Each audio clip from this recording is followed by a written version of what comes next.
What's up mga kala-e? It's me again, Marco Visconde, and for today's video, ipakita ko sa inyo ang 2025 Hilux GR Sport 4x4 Automatic Emotional Red Color. Unahin natin ang front fascia. Napakaganda at napakabarako. Tingnan nyo naman. Ang headlamp niya is LED with auto leveling. May DRL LED at front fog lamps LED na rin siya. At ang isang nagpaastig sa Hilux GR Sport ay ang wide over fender na matte black. Napakagara.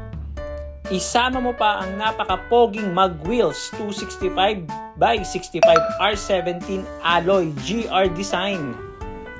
Naka GR brake caliper na rin ang front and rear brakes niya.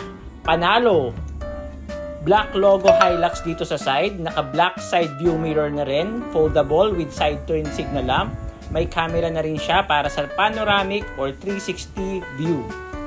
Naka sporty black grip type door handle with smart key na rin.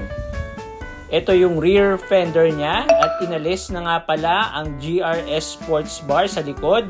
Pero kung gusto nyong magpa-forma pa after sales ay may choice na kayo. Makapamili ng design na sports bar base sa gusto nyo. Diba napakagara? Ang ganda. Ito nga pala yung emotional red color. At ang unit price nga pala nito is 2,178,000.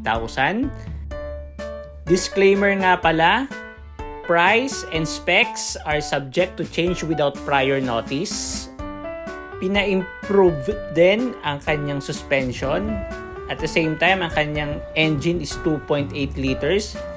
Very powerful and yet very efficient. Oh yes! Ito yung Hilux Black at GR badge sa likod. Naka-bed liner na nga pala siya. Yan. Tapos ang rear combination lamp niya, ang ganda. May backup sensor, may camera. Panalong-panalo kayo dito sa GR. Ipakita ko naman sa inyo ang loob. Dito ang central lock niya. Power window, power door lock, side view mirror. Tapos dito yung switch ng backup sensor. Yan. Panoramic view and DSM. Naka GR design brake and gas pedals na rin siya.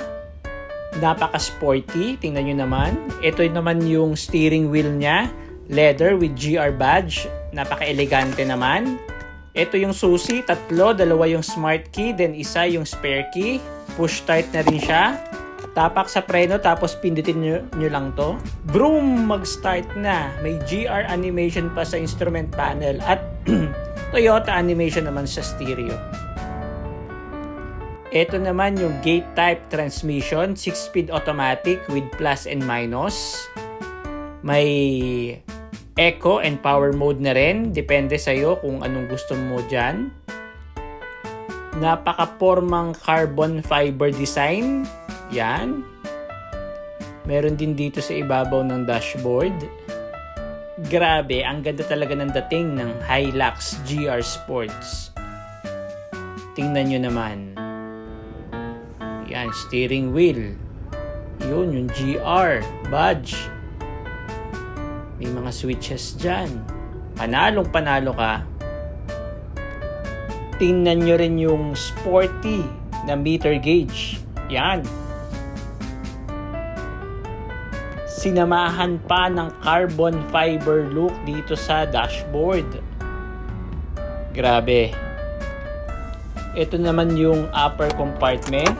Pwede mo rin yung gawing cooler. Then yung ilalim, yung lower. Marami kang mailalagay dyan. Tingnan nyo rin naman ang sporty seat material niya. Napakaganda. Tapos merong GR din dito. Oh, grabe, ang galing ano. Naka-red pa yung seat belt. Ito naman yung sun visor na may mirror. May map lamps din dito. Yan. Sunglasses o reading glasses pwede mo ilagay naman dito. Tapos ang rear view mirror, automatic yan.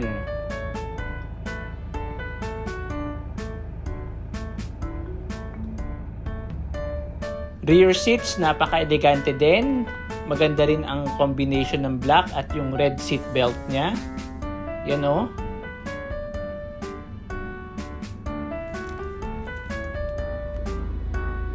Tapos may dalawang 12 volts na accessory outlet.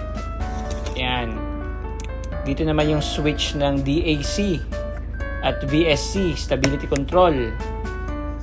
Yan. May wireless charger din siya dito. Pwede mo siyang i-on and off. Ito naman yung manual switch ng H2 to H4 and to L4. Depende sa road condition. Ang AC system naman niya is auto climate control at dual na siya. Yan yung mga switches niya.